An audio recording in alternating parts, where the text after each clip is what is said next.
Red number 40. What is it and why do people get so worked up about it?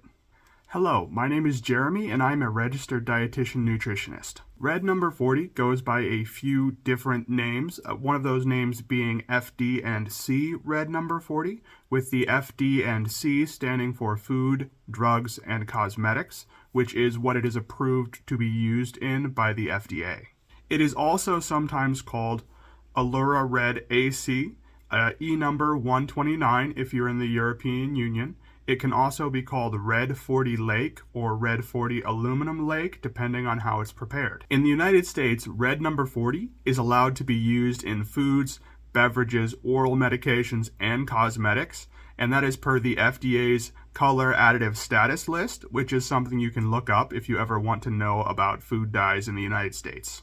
Red number 40 is reportedly the most common red dye used in the United States today, and it has replaced red number 2 and red number 3 in many applications. Red number 2, also called amaranth, was identified as a carcinogen and banned for use in the United States many years ago, though it is still allowed for use in the EU.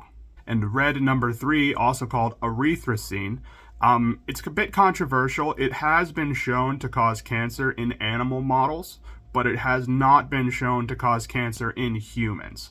So for that reason, it's still allowed for use in the United States in foods and beverages. However, it is banned in the EU, though I guess it's technically still allowed for use in some types of candied cherries for some reason. You may have heard about red number 3 recently because California banned its use. But back to red number 40. So why is red number 40 controversial? Some people really don't like it, so why?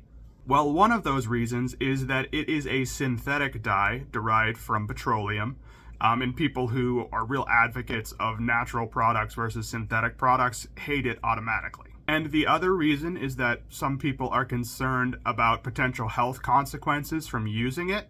Now, there has been some research that showed that it may cause worsened hyperactivity in children with ADHD. However, further research has really kind of muddied that subject, and it has been reviewed by the FDA and the EU regulators, and neither of them felt that there was sufficient evidence to actually ban its use at this time. However, some individuals may be allergic or sensitive to red number 40, and of course those individuals should not consume it. Though unfortunately with food dyes, there's not a simple and easy test to tell if you're allergic. Usually, an allergist is either going to have you do an elimination diet, which means that you completely remove red number 40 from your diet for an extended period of time, which is quite difficult considering how common it is. The other way that allergists would usually test for a food dye allergy is what is called a provocation test, where literally that you come into your allergist's office and then they expose you to the food dye and see if you have a reaction, which is kind of dangerous in and of itself, which is why it needs to be done in the healthcare setting. So in summary, red number 40 is considered to be safe for most people in the quantities that would be expected to be consumed, and it is allowed for use in the United States and the European Union, though some specific countries do ban its use. However, if you are concerned about your intake of red number 40 and other food dyes, well, as always, moderation is key.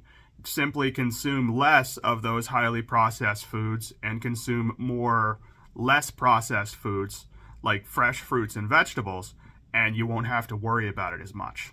I hope you found this video to be useful or educational. In any case, like and follow for more food safety alerts and food and nutrition related content.